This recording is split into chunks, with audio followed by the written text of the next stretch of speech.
Hey guys, what's up? Welcome to Calculus Plus. Today we will be discussing the political science of class 10th first chapter, which is working of the constitution. Constitution जो है हाँ वो कैसे काम करता है, क्या working है, क्या क्या प्रावधान है उसमें, उसका उद्देश्य क्या है कॉन्स्टिट्यूशन का, objective, then provisions, what all things are in the constitution, and as a citizen of India why we need to know about the constitution. So we are going to study about that in this chapter. I am your educator Saurabh. Stay tuned. In the introduction we will see that constitution has declared its objective. Objective जो है यानी उद्देश्य क्या है constitution बनाने का. सो क्या है, टू एस्टैब्लिश यानी एस्टैब्लिश करना था उन्हें secular country. What is secular? India में हिंदूज, मुस्लिम, क्रिश्चियन, जैन, देन बुद्धिस्ट, बहुत सारे रिलीजन के लोग रहते हैं. तो सब रिलीजन में एक सेक्युलर होना चाहिए, यानी गवर्नमेंट जो है कोई भी पॉलिसी अगर बनाती है तो कोई भी एक स्पेसिफिक रिलीजन को लेकर वो पॉलिसी नहीं बनाती है. गवर्नमेंट के लिए, कॉन्स्टिट्यूशन के लिए सारे जो रिलीजन है वो क्या है, इक्वल है. So this is secular. जैसे पाकिस्तान एक इस्लामिक कंट्री है, वैसे हमारी इंडिया कोई एक स्पेसिफिक रिलीजियस कंट्री नहीं है. India is a secular country जहां पर बहुत सारे रिलीजन के लोग साथ में रहते हैं. तो वो हमें किसने ये प्रावधान दिया है? कॉन्स्टिट्यूशन ऑफ इंडिया ने. Then democratic republic. Democratic republic क्या है कि एक इलेक्टेड गवर्नमेंट रहेगी जो हर 5 साल में चुनकर आएगी. जैसे हमने अभी फिलहाल जो हमारे प्राइम मिनिस्टर नरेंद्र मोदी जी है उनको हमने प्राइम मिनिस्टर बनाया है. कैसे बनाया है? By giving them vote. अभी 5 साल बाद और कोई नई सरकार आ सकती है या फिर जो सरकार है वही आगे कंटिन्यू कर सकती है, पर वो कैसे करेगी? जब आप लोग वोट देंगे. तो वोट हम जब देते हैं तब सरकार चुनी जाती है, यानी क्या है, वी इलेक्ट आर रिप्रेजेंटेटिव्स. हमारे जो रिप्रेजेंटेटिव्स है उसको हम क्या करते हैं, इलेक्ट करते हैं. वो कोई डायरेक्टली उस सीट पर नहीं जाते हैं, उनको इलेक्ट किया जाता है जब हम वोट देते हैं. Also it has made extremely important provisions यानी प्रावधान किए गए हैं that citizen should get justice. Justice काफी इंपॉर्टेंट है. व्हाई? बिकॉज जब हमारे इस ऊपर ब्रिटिश का राज था तो ब्रिटिशर्स हमें जस्टिस नहीं दिया करते थे, तो उस चीज के वजह से जस्टिस काफी इंपॉर्टेंट था. दैट इज, अगर कोई चीज सही है सिटीजन के हिसाब से और वो अगर गलत नहीं है तो उसे जस्टिस कौन देगा? जस्टिस उसको कोर्ट देगी. तो दैट्स वाई ये प्रावधान बहुत ही इंपॉर्टेंट है. Then freedom. बहुत सारा जो है freedom, but it is limited, यानी ऐसा नहीं है कि आपको फ्रीडम दिया गया है तो आप कुछ भी कर सकते हो. Freedom to a limited extent. ये हमें किसमें दिया है? Fundamental rights. फंडामेंटल यानी मूलभूत अधिकार. फंडामेंटल राइट्स में हमें फ्रीडम दिया है. The constitution came into force in 26 January 1950. Constitution आया 26 जनवरी को, इसलिए हम रिपब्लिक डे सेलिब्रेट करते हैं. Then democracy. It is a political maturity. Democracy क्या है? Indian people have direct representation. Indian people क्या करते हैं, ये देखिए बहुत सारे जो लेडीज है उनके हाथ में आप देख सकते हो इलेक्शन कार्ड है, तो दे गो एंड वोट एंड फिर बाद में सरकार चुनी जाती है. तो ये आप चित्र देख रहे हो पार्लियामेंट का. वहां पर फिर स्टेट लेजिस्लेचर आता है, जैसे महाराष्ट्र का मुंबई में है. एंड लोकल गवर्नमेंट, यानी अगर कोई नासिक में रहता है तो नासिक की गवर्नमेंट, कोई अगर भूसावल में रहता है तो भूसावल की गवर्नमेंट, कोई जलगांव में रहता है तो जलगांव की गवर्नमेंट. तो ये लोकल. तो ऐसे 3 पड़ाव है. सबसे मेन है सेंट्रल गवर्नमेंट, फिर स्टेट गवर्नमेंट और फिर आता है local government. Then very important thing is that holding free and fair election at regular interval is important. क्या है कि अगर आप कोई रिप्रेजेंटेटिव को चुनकर दे रहे हो तो वो इलेक्शन फ्री एंड फेयर होना चाहिए, उस पर किसी का बंधन नहीं होना चाहिए. जो भी आप इलेक्शन में वोट देने जाते हो तो आप सुनते होंगे न्यूज मीडिया में कि रुपयों से खरीदे जाते हैं. So that is wrong thing. You should go and vote to that person जिस वजह से हमारे भारत की तरक्की हो सके. Then right to vote. Democracy में हमें राइट टू वोट का अधिकार मिला है.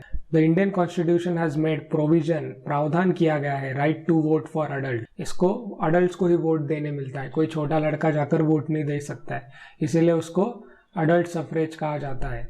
बट पहले राइट टू वोट जो था तो वो 18 की उम्र में नहीं था. तो पहले जब आप 21 साल के नहीं होते हो तब तक आपको वोटिंग का अधिकार नहीं था, पर बाद में 18 ईयर्स कर दिया था. जब आप 18 ईयर्स के हो जाओगे आप वोट दे सकते हो. And very important thing is that कि man and women gender bias नहीं है, कोई भी हो जाकर वोट दे सकता है. Then decentralisation of democracy. Decentralisation यानी क्या कि जो गवर्नमेंट है वो हर लेवल में डिसेंट्रलाइज करना, यानी अगर प्राइम मिनिस्टर है, तो प्राइम मिनिस्टर के बाद आता है स्टेट गवर्नमेंट, तो उसमें आते हैं सीएम।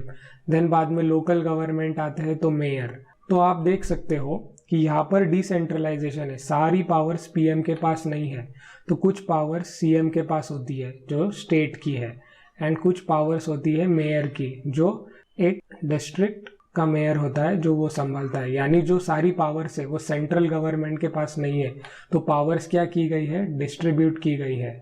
तो उसको ही कहते हैं हम decentralisation of democracy. Decentralisation is the process of distributing of function, कि अलग अलग जो भी फंक्शंस है, कुछ चीज़ें पीएम करेंगे तो स्टेट में जो चीज़ें है वो सीएम करेगा, और डिस्ट्रिक्ट में जो चीज़ें है वो मेयर के अंडर आएगा, एंड देन जो डिस्ट्रिक्ट मजिस्ट्रेट होता है उसके भी अंडर जो आईएएस होता है।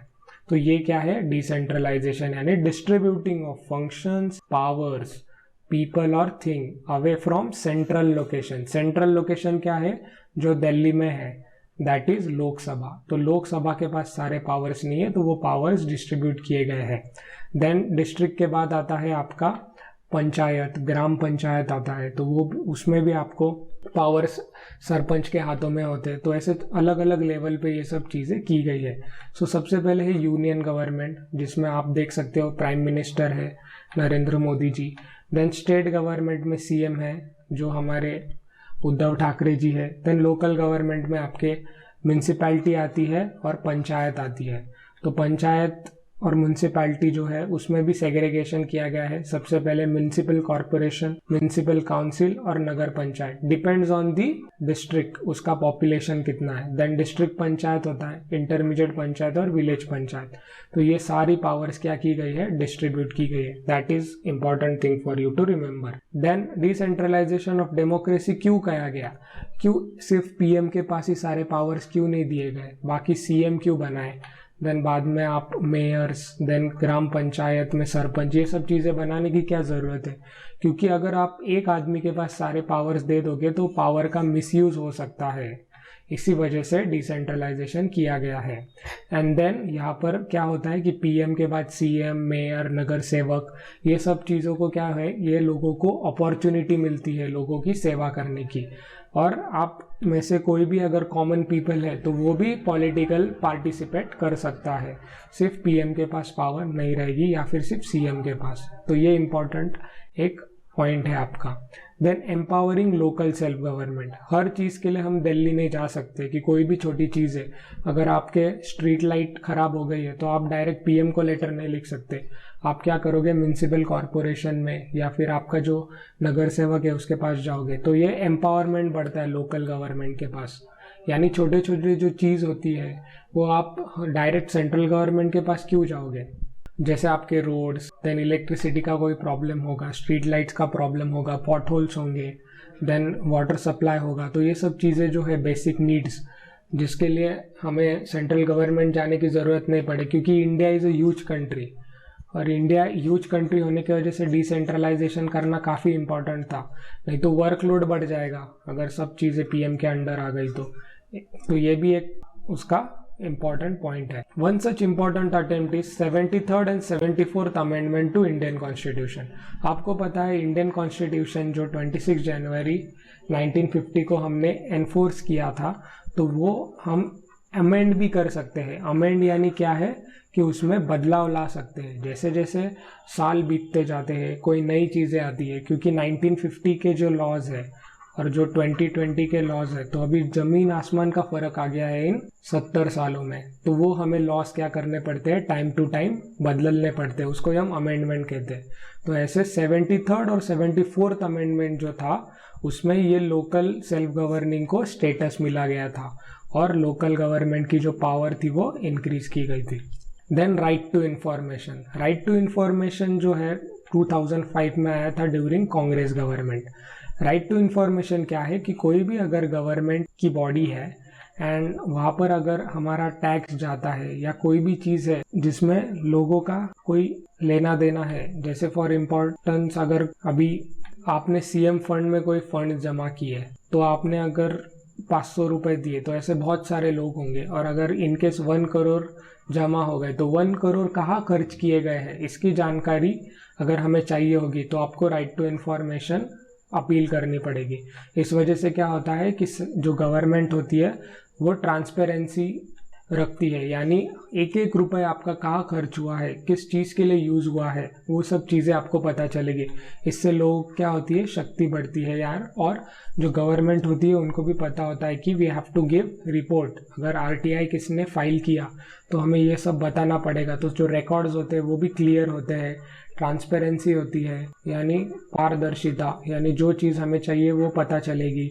देन जो करप्शन होता है वो करप्शन के डर के वजह से कोई करेगा नहीं। तो ये सब चीज़ें 2005 में लाई गई थी। And very important thing it is necessary to create opportunities for citizen क्या करेंगे, अगर उन्हें लगता है कि हमें ये इंफॉर्मेशन चाहिए कोई गवर्नमेंट बॉडी की, जो गवर्नमेंट लोगों का पैसा अगर लेकर कुछ कर रही होगी, या फिर बहुत सी चीज़ें हैं। जैसे अगर आपने 10th स्टैंडर्ड का रिजल्ट आया आपका और आपको अगर के ये चाहिए आंसर शीट्स अगर आपको देखने हैं, और अगर बोर्ड ने आपको मना कर दिया तो आप आरटीआई फाइल कर सकते हो कि मेरे को इतने मार्क्स कैसे मिले एंड ऑल दिस थिंग्स।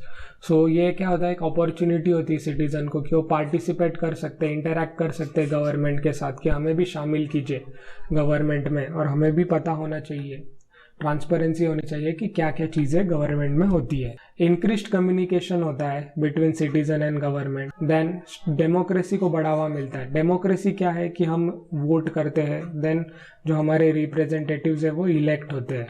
तो इलेक्ट होने के बाद हमें वोट दिए हैं तो ये अधिकार है। तो डेमोक्रेसी स्ट्रेंथ होती है कि अगर आपको पता चल गया कि किसी ने स्कैम किया है तो आप अगली बार उसको वोट नहीं दोगे, अगर आरटीआई के वजह से अगर आपको ये चीज़ें पता चली। तो ये एक डेमोक्रेसी को स्ट्रेंथन करता है, करप्शन भी कम होता है, एंड रिलेशनशिप ऑफ ट्रस्ट बढ़ता है, यानी आपको ट्रस्ट आता है वो सरकार में। अगर उसने सारी इन्फॉर्मेशन डिस्क्लोज कर दी, सारी चीज़ें रख दी कि पाई का हिसाब आकर आपको दे दिया, तो एक ट्रस्ट बढ़ेगा ना आपका और गवर्नमेंट का। तो ट्रांसपेरेंसी और अकाउंटेबिलिटी, सारा अकाउंट्स होता है कि कहाँ कहाँ खर्च किया गया है। And democratic reforms are considered as right यानी हमारा हक है हमें ये सब चीज़ें जानना। So thanks for watching. Please watch the part 2 of this video. Thank you. And please don't forget to like, share and subscribe and press the bell icon.